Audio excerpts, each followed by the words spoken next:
بسم الله الرحمن الرحيم.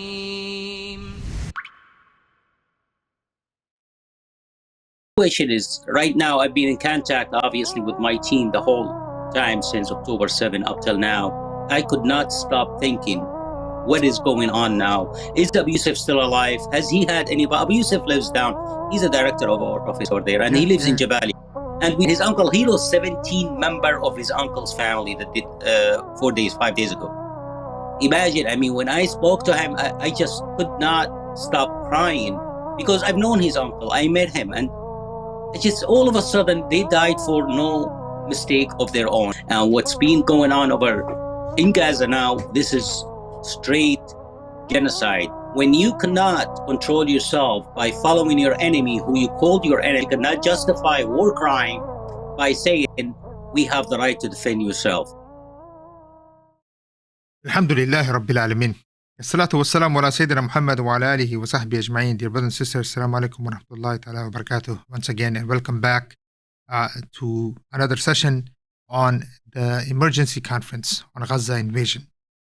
Next, we have Brother Adib. May Allah subhanahu wa ta'ala protect and preserve him. He's been in and out of Gaza in only Allah knows how many times. He was there right before the October 7th events, and he has been, and we have been working with him also. They've been trying very hard to make sure that the aid gets to the people. They're on the ground. They're working. And Rahma Worldwide is also very well known. They're also our partners in Gaza, and we wanted to make sure that he comes and talks about what he knows, because Gaza is something very close to him, because, you know, and as I said earlier, before the last session was ended, that Brother Adib knows the streets and the hospitals of Gaza backside of his hand. So inshallah, we would like to welcome our brother Adib. Welcome to Islamic Oasis Live. Assalamu alaikum. Thank you so much here. Thank you. Assalamu wa rahmatullah. Sheikh, tell me, so what's going on in Gaza? Last time I called you, I know you said, Sheikh, and brother, I am depressed. Obviously, so you tell me, Sheikh, what's going on? What we need to know, the crimes that are taking place, the criminality of this war. What are you hearing? The team on the ground. Go ahead, Sheikh. Frankly, you made it. You said it very well. Gaza is very close to me. The fact. Since we started working in Gaza 2017, providing humanitarian aid and emergency response, we all know the situation. So I became very close with Gaza, its streets, its people. It's an amazing place. I mean, they always say that they are living in the largest open air prison and they are under siege. But believe me, when you go into Gaza and deal with its people, you will feel like you are in the prison, not them. They like to live their life. They enjoy each other. They enjoy any and everybody being, going there. And as you mentioned, I was there in October 3rd, or actually we entered Gaza October 2nd. And it was Thursday, October 5th, that when we left Gaza, and after visiting many of those cities, whether Khan Yunis, Jabalia, Beit Lahia, Beit Hanun. And we were lucky that we decided we want to pray in Al-Aqsa on Friday. So we left Gaza on the 5th, around 11 o'clock. And I was basically in Tel Aviv on Saturday morning at 7 o'clock or 6:30, I woke up on the sirens. And I can see and hear the bombing started over there. And I just couldn't stop thinking about those people whom days and days with this trip and prior those trips. I've been there maybe 15 times. Gaza and Gazan people before war, I mean, they were living in very, very dark situation they can't do anything without getting approvals. They cannot travel without approvals from the Israelis, and it's next to impossible sometimes to do that. But having said that, they still live their life and enjoy it. Of course, from the humanitarian aspects of it, which I would like really to speak about. Uh, Gaza needed everything prior to the war. And now, after what's been going on since October 7th, watching TV like 24/7 and looking at the people whom I spend time with, trying to explain what's going on, looking at those kids, which we had few interactions with in our orphan program. And I always ask myself, how many of those kids are still alive? What's been going on in Gaza, it's beyond imagination. I mean, can you imagine a place, it's like 45-kilometer long and 11-kilometer at the widest point of Gaza, which is around Khan Yunis area, the width of it, and you have over 2.1 million people living there. So you cannot imagine the amount of bombs coming on top of those people now, what kind of effect on it. I mean, we drove in an area which is called Hayy Rimal. This area, it's like the nicest suburb area you can compare it with the nicest suburb area in Chicago or in Connecticut where I live. And after looking at what happened to it, you just couldn't sit and not do anything. At least we have to let the word out that these people deserve life. They deserve to be, I mean, their kids, they're just as smart as any other kids I've met. We went to Al Azhar on Thursday morning, matter of fact, before we traveled out of Gaza, we went to Al Azhar school. It's a huge school. I mean, we met those high schoolers. I mean, they're so many of them are so smart. They're 99.5% their average. They were sitting, willing to learn, willing to build their country, willing to stay, and basically have the future of their country what they always dream of. So the situation is right now, I've been in contact, obviously, with my team the whole time since October 7 up till now. And you talking about being depressed. Yesterday, it was when we lost communication with them. It was yesterday morning, our time. I was talking to Abu Yusuf and Abu Majid around 10 o'clock, 11 o'clock, and after 12, it just everything died. And I could not stop thinking, what is going on now? Is Abu Yusuf still alive? Has he had anybody? Abu Yusuf lives down. He's a director of our office over there, and he lives in Jabalia. And we all know Jabalia. Sheikh, you know Abu Yusuf. You had spoken to him more than once, and we've been in conference with him. He's the most dedicated person I can ever work with.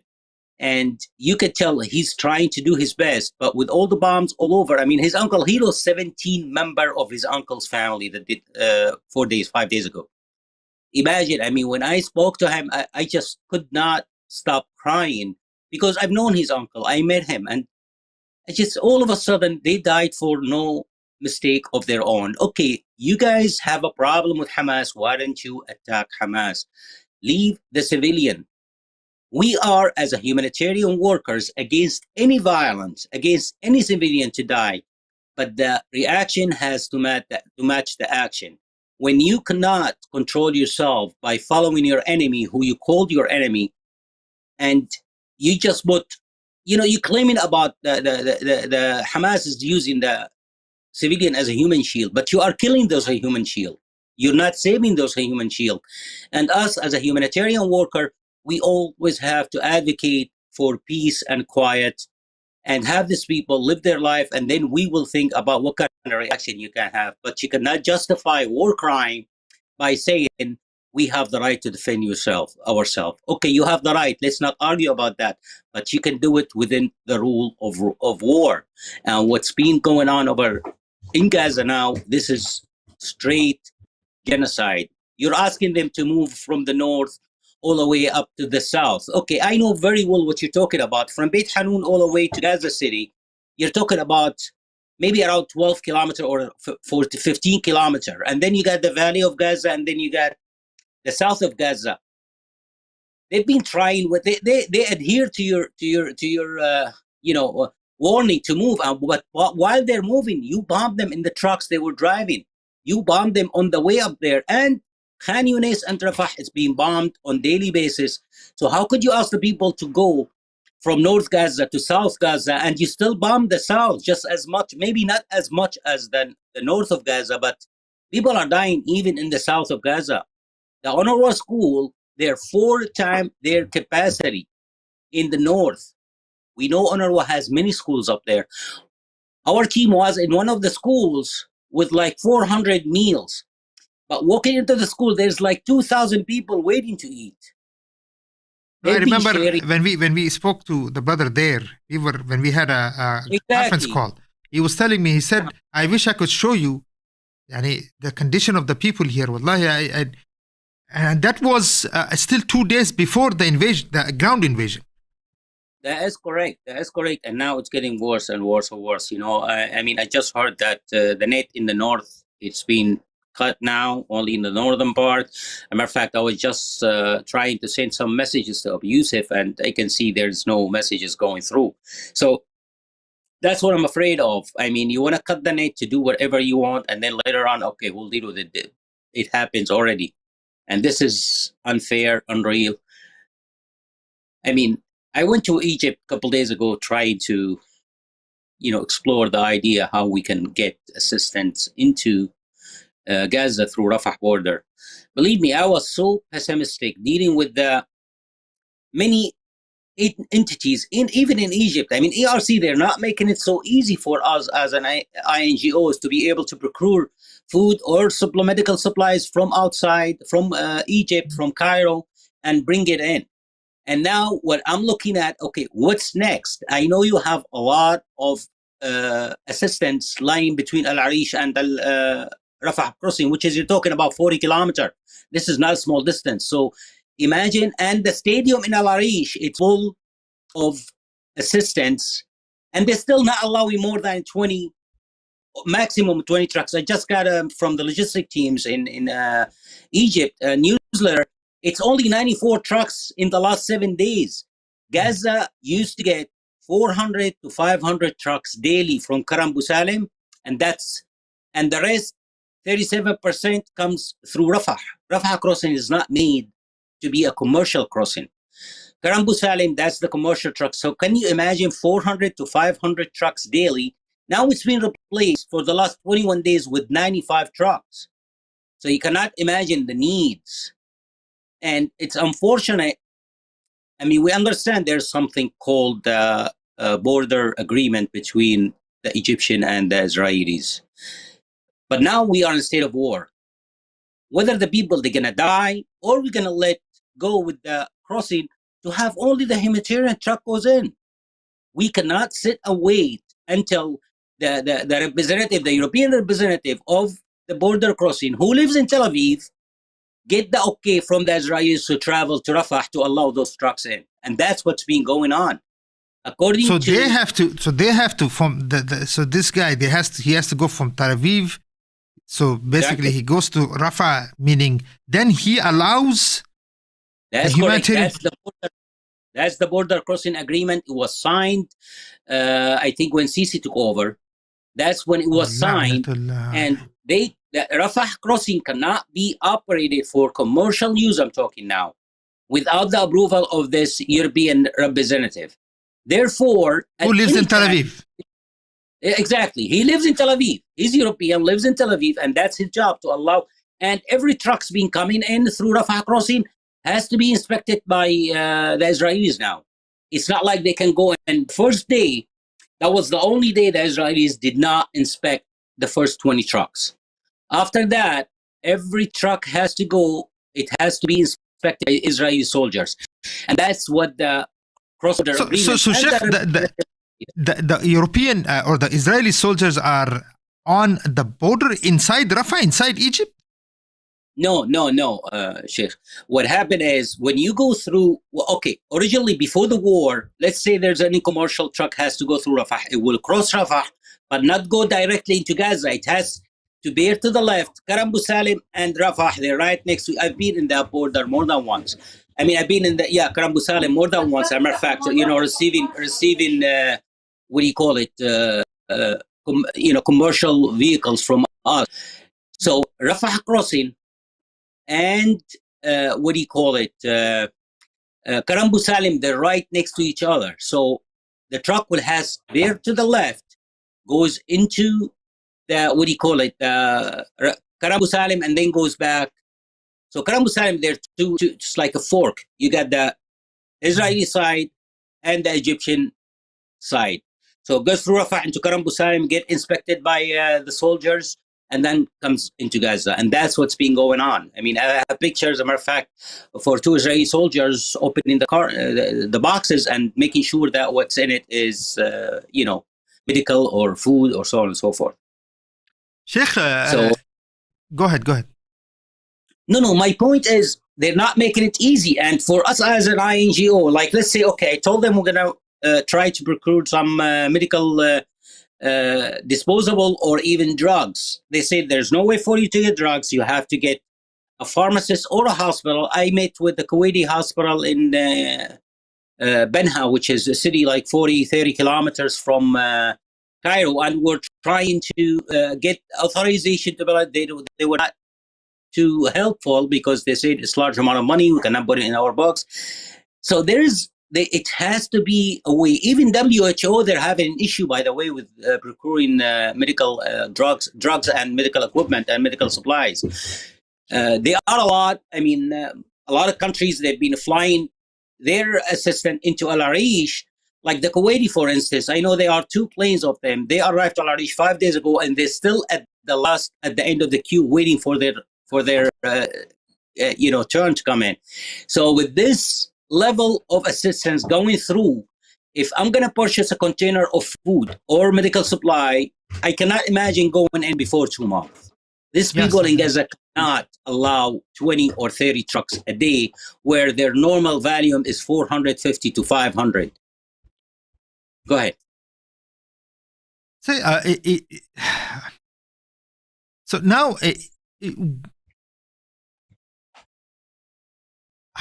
so what, Sheikh? Yani, literally starve people to death. Literally starve people to death. Exactly.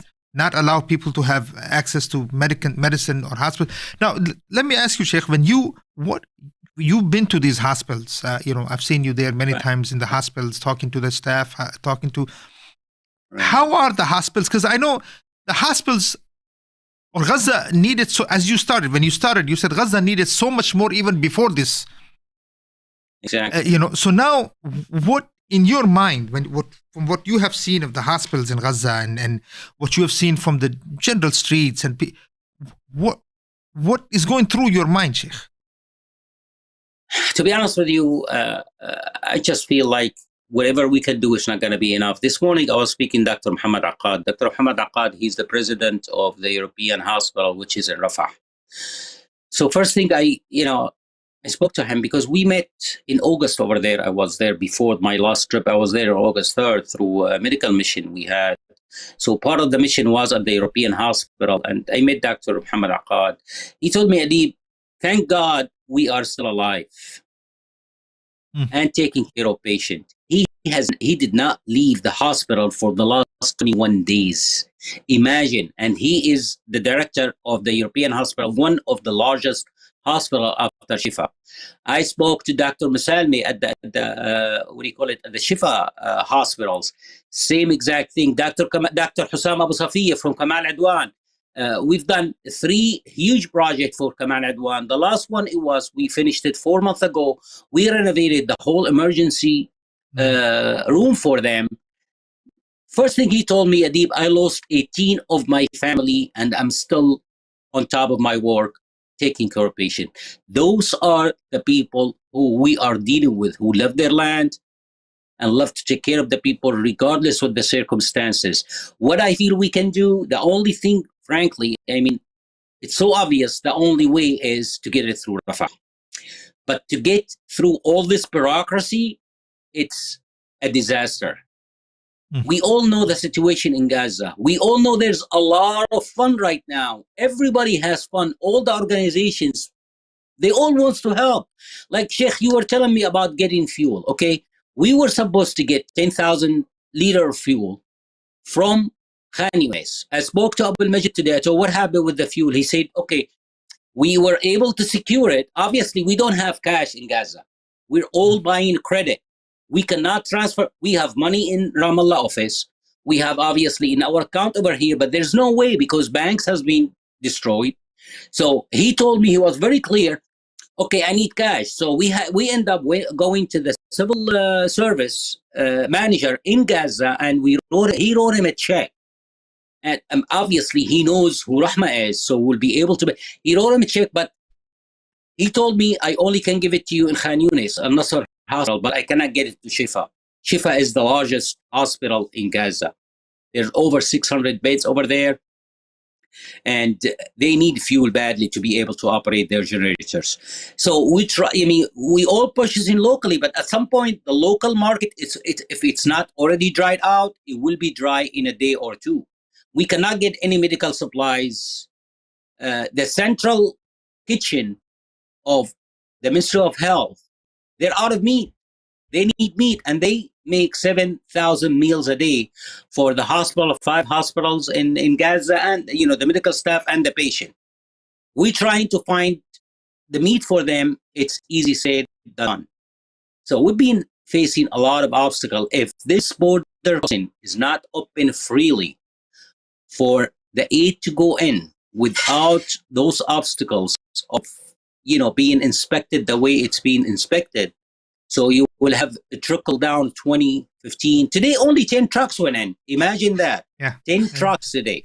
So, I mean, something has to happen. And this bureaucracy, we have to find a way and allow the NGOs to be able to procure, equipment, to procure medication and get it in. Because I remember in 2014, I was talking to one Kuwaiti organization, as a matter of fact. They've known how bureaucratic it is to get assistance through Egypt. They said in 2014, they had same exact thing. They had all the food in Al Arish, soccer field, and it rained over it. They end up throwing all the food, throwing all the flowers, and that's what I'm afraid is going to happen. Today they had rain over there. Can you imagine how many boxes of those food and flower bags and so on and so forth is being ruined? We need Sheikh, to do our best. Let me ask you. Human beings work in these places? It is a human being, but unfortunately, Al Arish, it's a military area between Al Arish to Rafah. Nobody can get in without security clearance. And to get a security clearance from the Egyptian intelligence, it's harder than you can ever imagine. There are no civilians, by the way, in Al Arish. I'm talking not Al Arish as a city. I mean, obviously, Al Arish people lives now in Al Arish, but to get Al Arish, you have to be Al Arish residents, or you have to go through the scrutiny of getting security clearance to be able to go there.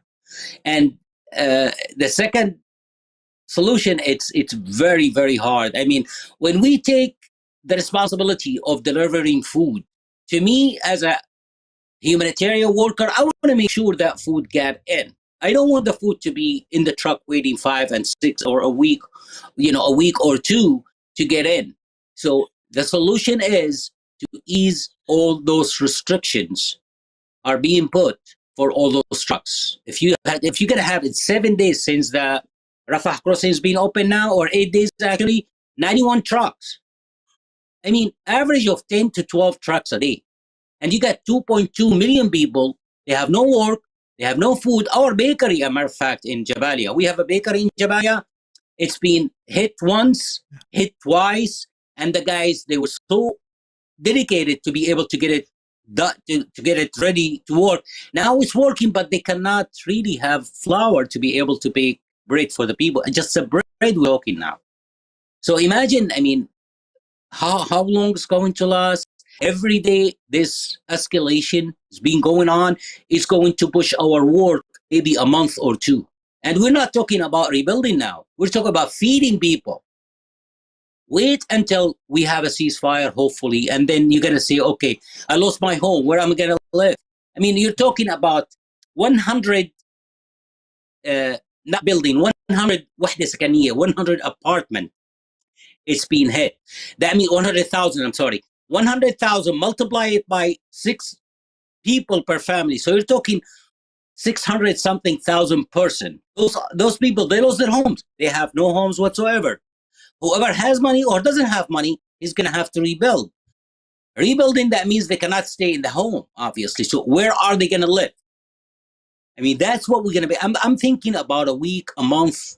I'm hoping tomorrow is going to be over and to start rebuilding. But once it's done and you're going to start rebuild, where are those people they're going to live? Are we going to push them to Sinai in tents? Is this? I guess it's on a bit on a political side, Sheikh. But from a lot of people, I'm hearing that like now this morning when the Israelis they asked the people to move to south, and right. Now, is this moving the people to Sinai? How real is this, Sheikh? There are they? Hold on, I can't see you, Sheikh. Yeah. 1 second. I apologize. Well, to be honest with you, I mean, how real it is, we've heard that before. This is not yesterday's news. Okay. This idea of moving to Sinai. I don't like to get political. To be honest, I understand that. I'm asking you from talking about. I know. Look, let me rephrase that. Look, from talking from a humanitarian perspective, I mean, is this real? First of all, that this can get to Sinai, number one, and how real is this? How realistic is this? And if it is something that they're going to push people to do, what is the idea? To build inside Sinai and just push people, 500,000 people, 1 million people in there, and then what? I mean, increase the aid of Egypt? I mean, is this a money-making tactic? I don't know, Sheikh. Oh, we have a saying in Arabic which says, "Masaibu qawmin 'inda qawmin fawaidu." Do you understand what it is? Believe me. And the Egyptians are looking at it like, oh my God, are we going to have a lot of dollars coming in? Yeah. And this is what's going on. Again, I would rather to speak about the humanitarian part. Now, is it doable? Well, let's put it that way. The area, this 40 kilometers between Al Arish and Rafah, they are buildings, there is no people. After the war, it happens 5-6 years ago against the terrorists who was living there. Basically, they clear them out somehow. So they're not living in this 40 kilometers. So could that be the idea? That's to have the Gazan people who are in the north and have the north between, Beit Hanun, Jabalia, Beit Lahiya, Tel al-Hawa, Hayy al-Tufah, all those areas to be like a buffer zone. Because if you think about it, in geography point of view, if you push those people 7 or 8 miles towards the north, they became 7 or 8 miles away from the Israeli settlements around areas and around North Gaza. So does it make sense? It will make sense to the Israel, obviously. Why? Because they cannot build a tunnel. I mean, if they push them back, it's going to be a buffer zone, so they're not going to allow any political or military activity in that area. So they are 7 or 8 kilometers away from them to get into areas the way how it happened in October 7. Would the Egyptian allow that? To be honest with you, money talk. I mean, I hate to say it. I mean, there's a lot of debt on the Egyptian. And, I mean, it could happen, it couldn't happen. Now, I'm glad to hear the last, the meeting between Blinken and the Sisi was good that he said we're not going to allow to another Nakba. Because basically this is a force, they're forcefully pushing the people to leave. But if you have kids and living in Jabalia, I talked to Abu Yusuf. I told Abu Yusuf, why don't you go to the south? It's so dangerous where you are. He told me very clearly, he said, Adib, you want me to go to the south where there are 6,000 people living in an honorable school and say with them, if they open Sinai for me, yes, I will go. I will live in a tent in a safe place in Egypt. They got to that point. They love their land, don't get me wrong.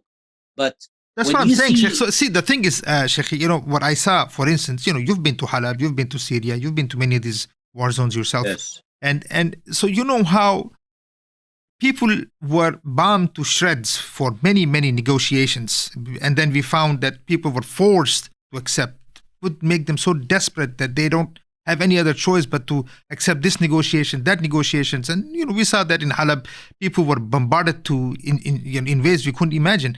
And of course, Gaza is beyond even belief. But are we?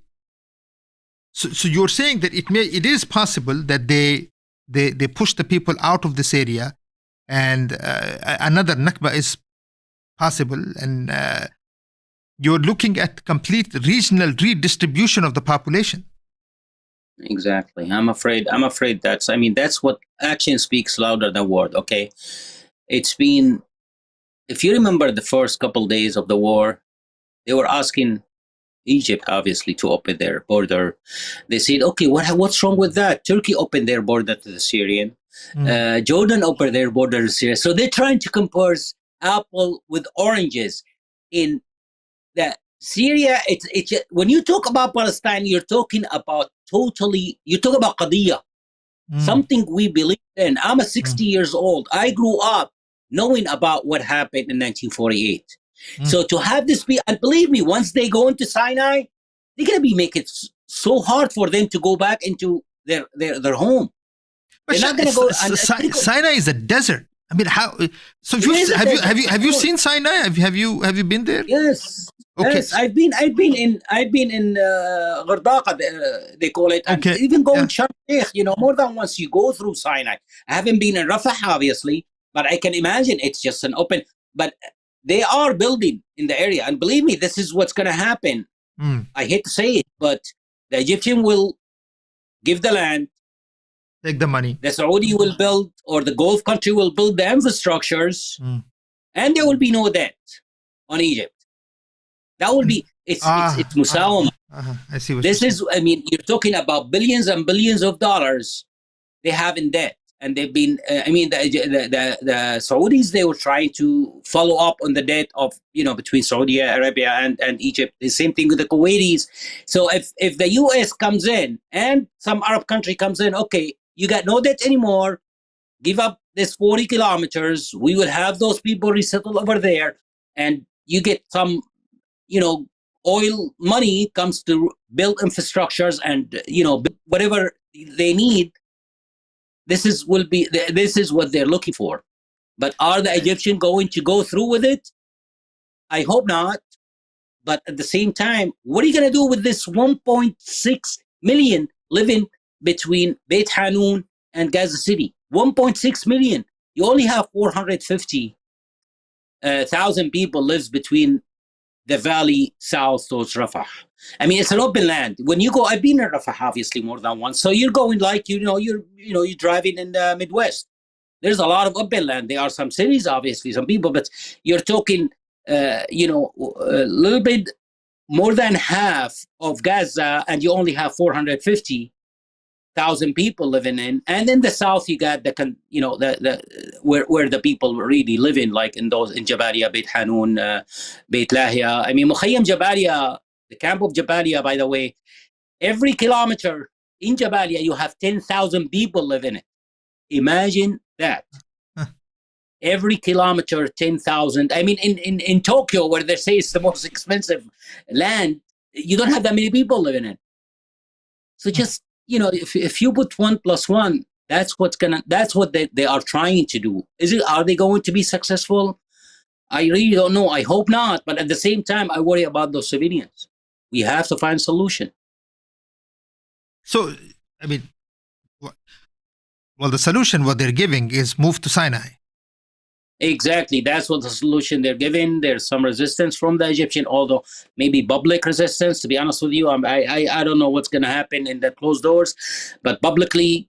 And at the same time, you know what I'm afraid of? If they did that to the Gazan people, what's going to happen to the people in the West Bank? Are they going to say that's what my question was. Actually, the following question I was going to ask you. So what is the future of the people in the West Bank? I mean, are they going to say that, okay, everybody has to move out? And then what happens to the so-called Israeli Arabs? So the 48 people, yeah, exactly. I mean, it's so complicated. It's like because look, Sheikh, you're looking at the idea that because for Netanyahu, I mean, to for him to even uh, think about doing anything else, because there's about 700,000 settlers close to Gaza. I mean, he can't. Yes. It's about 700,000. I mean, 700,000 people, maybe even more. I mean, there is no way for him to move those people anywhere. So, I mean, are we talking about completely so-called greater Israel, and then the Arabs are just completely moved out completely to Sinai or whatever, yani go somewhere else, but you're not gonna, the whole Palestine is basically Israel? Is this again, I know you don't want to get into this, but I'm asking from your observations. You've been there so many times. Was this a coming plan? Is this something that you were thinking and saying, man, looks like something? Well, again, as we say, action speaks louder than word. I mean, you're talking about 700,000. When you go the Highway 4 south in Tel Aviv, when you leave Tel Aviv to go to Erez to go into Gaza, once you get to Asqalan, they call it Ashkelon, you can see how much industrial areas you started with. Yeah. So, I mean, there's a lot of investment in this area of the way between South Israel, South Israel, between Ashkelon or Asqalan, and you talk about 20 kilometers until you get to, it's full of factories, a lot of farms. So there's a lot of investment for them. And the way they claim that we want to be in peace with them or get rid of them.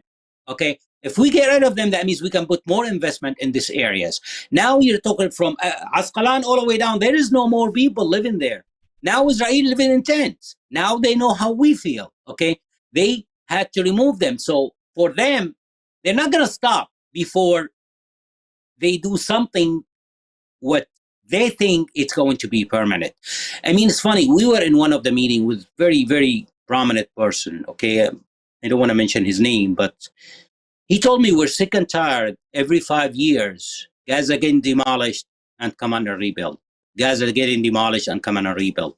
He was very clear. He said, we are not going to rebuild anymore.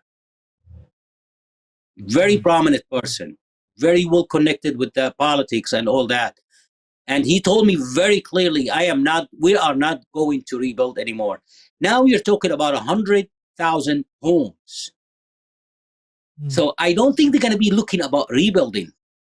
So let me ask you, so is the bombing, the relentless bombing, this is with the plan to bomb the heck out of the whole infrastructure to a point that there is no point in rebuilding. And so that means there is no one coming back. Or, I mean, this seems to be already the plan, that no one is coming back. I mean, come back to what? Exactly. And on the same hand, the Israelis does not want this land.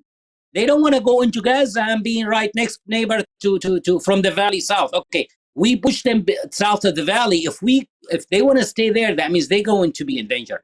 So I think from my observation, maybe not have Egypt to be in charge of the area from Rafah all the way down south, and have the area from the valley north towards Erez or towards the border of Israel to be as a buffer zone with international. Because rebuilding, that means these people who would be fighting, they're going to have to come back. And rebuilding, you're not rebuilding 10 towers. You're building 100,000, not counting the infrastructures, which is being demolished. So really, it's up in the air what's going to happen. But we have to worry. We have to work to provide food, water, shelters, fuel for these people who stayed in. Now, it's funny, the UNRWA schools in the northern part, I believe 7-8 days ago, the Israeli had warned that, everybody from the valley north, they would be in danger. So the UNRWA, being an international NGO, they told all their employees, leave the schools because they will not be able to get the people out of the school and close the schools. Leave the schools and come up south. So they left. I think there's like 15 schools in over UNRWA schools. We're talking between the valley north towards so they left everything and they just run away basically with their life, because that's what their boss is telling them. Meanwhile, the schools are open. You're talking about 3,000 to 4,000 people in each one of the school. Amarfat, across from our office in Shari' Jala Street in Gaza, there's an UNRWA school. Abu Yusuf told me there's nobody. We go as a humanitarian workers to provide. We cannot bring 6,000 meals to the school at the same time. It's like he told me, I'm afraid to go and distribute 1,000 or 500 or 800 meals. And you got 4,000 people living there. I mean, he could get killed by the people. No, I don't. You will. Yeah, no, I've seen that, Sheikh. I mean, when people are hungry, tired, they're Exactly. and when you try to do that, you need security by yourself just to, if not, everybody would just jump on the food and everything will be all over the place. This morning it happened, by the way. It happened this morning in Salahuddin Street, which is in Khan Yunis. UNRWA warehouse, it was looted. I'm not excusing these people, but they're hungry. Yeah, and, of course. You know, the UNRWA, they're not making it easy to get the INGOs to be able to grab the food. And no, it has to say 48 hours after all this time waiting in Rafah. Why, Sheikh? Why are these I guys... have no idea. Just basically, this is what the deal between the Israelis and the Egyptian and the Palestinian Red Crescent. I mean, I spoke to one of the hospitals, as a matter of fact, 3 days after they opened. Did you receive any of those medical supplies? He said, we have not yet.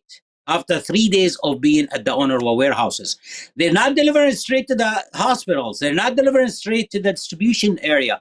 It has to stay in the warehouse for 48 hours.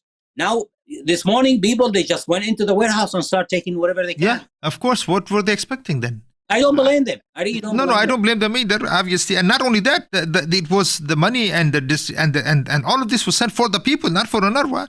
But exactly. So, Sheikh, is the concern the bombing? Is this another thing? I mean, that they're worried that because of the bombing. But in this area, there's not even bombing at this point. At least in UNRWA schools, is there bombing going on there? Well, I mean, where? So in the north, yeah. Of course there's. No, not. I mean, UNRWA in the south. UNRWA schools are in the south. In the south, it's targeted bombing homes and so on and so forth. Yeah, there are some bombing. I mean, they can't sleep. I mean, I just spoke to one of the Ministry of Health international relation personnel. I just did, as a matter of fact, before I came on live with you, and she said I couldn't sleep because of the bombing, and they are in Khan Yunis. They are at the what do you call it? The Japanese Hay in Khan Yunis. So there is no safe place. None. Zippo. There is no safe place in there. But again, the UNRWA does not have the capacity, by the way, to go from, I mean, because, okay, you got a school over here after 10 kilometers, maybe another school after 10 kilometers or warehouse, whatever you want to call it. But they don't have the capacity. They don't even have the fuel to be able to distribute the food. That's how bad it is. UNRWA does not have fuel to move their vehicles. I mean, that's another issue, the fuel. I mean, this is the nerve of life. So it's just, it's horrible. It's a horrible situation. We have to advocate with our politician. I mean, I'm glad to hear today that Biden had spoken to Sisi later on, I guess, sometime this afternoon. And, you know, he mentioned that right away the assistance has to go freely. And that's what we're waiting for. Is it going to go? I'm going to wake up this morning and see what happened. I think 4 or 5 hours from now, the crossing will be open. I hope it's going to go freely, not 9 trucks. It's not the lack of supply, Sheikh. That's what the problem is. No, there are tons and tons. That's the whole. Look, that's the crime, Sheikh. That's the crime. Is that they are making people, millions of people, literally. And believe me, a lot of people, and all these criminal politicians are coming together. Look, these are criminals. As you said, khawana. I hate to say, but it is khiyana. It is khiyana for these people. No, I'm glad you heard that. You heard the talk. No, it is. I don't disagree with you. Should I say it freely? Maybe to be I have to be politically correct. But it get to the point, like, you know what? No, Sheikh, no more politically correct. We don't need to be politically correct. We just need to be correct now. I agree with you. People are dying from hunger. Wallahi, Sheikh, I mean, I cry. I honestly cry when I hear one family dividing the loaf of bread.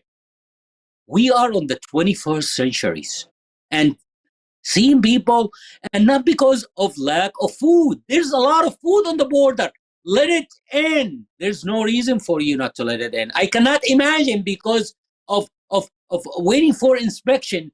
The inspectors come all the way from Tel Aviv. I'm not going to allow. And at any time, the Israeli will tell them it's not safe for you to travel now from Tel Aviv to Rafah. At any time. And that's according to the border agreement between the Egyptian and the Israelis. No truck can go without this inspector. The European inspector who lives in Tel Aviv, with all the pressure they put on him, with all the control they have on him, they tell him, well, we can't do it because the inspector is not there. The Egyptian government, as a government, cannot say anything because they signed on it. So it's so complicated, brother. It's been made complicated, Sheikh.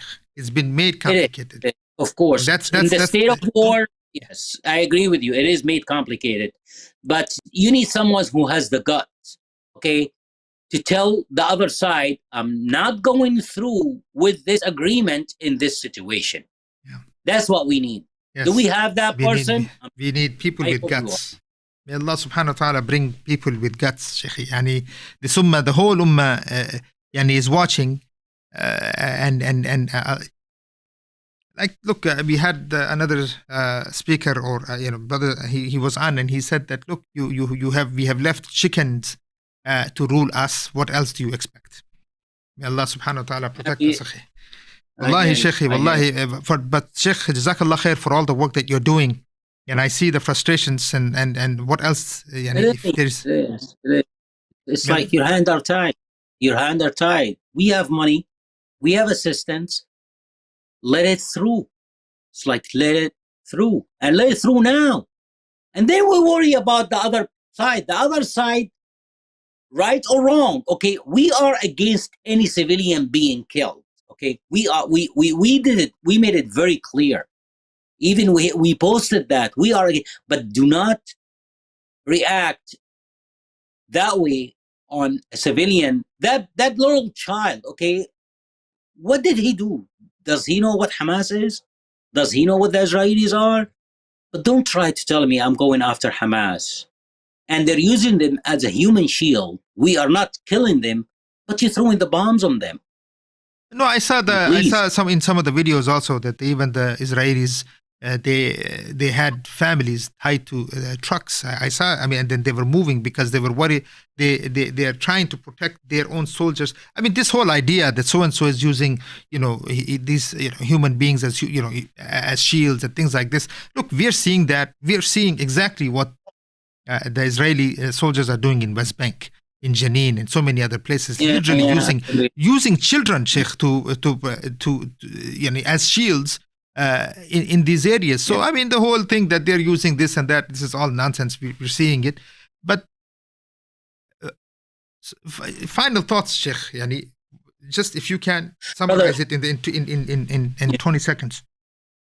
Yeah, final thoughts. Really, we need each and every American who's listening to us to try to contact his representative and try to campaign and advocate for easy way to get this humanitarian aid, and let them know that the policy of the United States, of our government, whom we pay taxes for, it's not going away. It does not go with their value. Our values here, respecting human being in the U.S. Those people are human being. The Palestinian life, it's not more important than the Israeli lives. All lives are important. So please advocate, please contact your senators and try to let them know that we need the assistance to go in and to go in now and freely. Thank you, brother. All right, Sheikh. Well, Jazakallah khair for your time and for your work. May Allah subhanahu wa ta'ala protect, preserve you, Sheikh. And any way that we can help, we are with you. May Allah subhanahu wa ta'ala protect the brothers and sisters in Gaza and wherever the Muslims are struggling. Inshallah, we'll see you next time. We have to actually meet each other, Sheikh. We always talk like this, but we need to actually. I would love to. Yes. When I'm in Chicago, I promise you. على بركة الله شيخي. جزاك الله خير. السلام عليكم ورحمة الله. جزاك الله خير. It was an honor, Sheikh. والله شرفنا. والله it was an honor. Thank you. Likewise, Sheikh. بسم الله. السلام عليكم. السلام.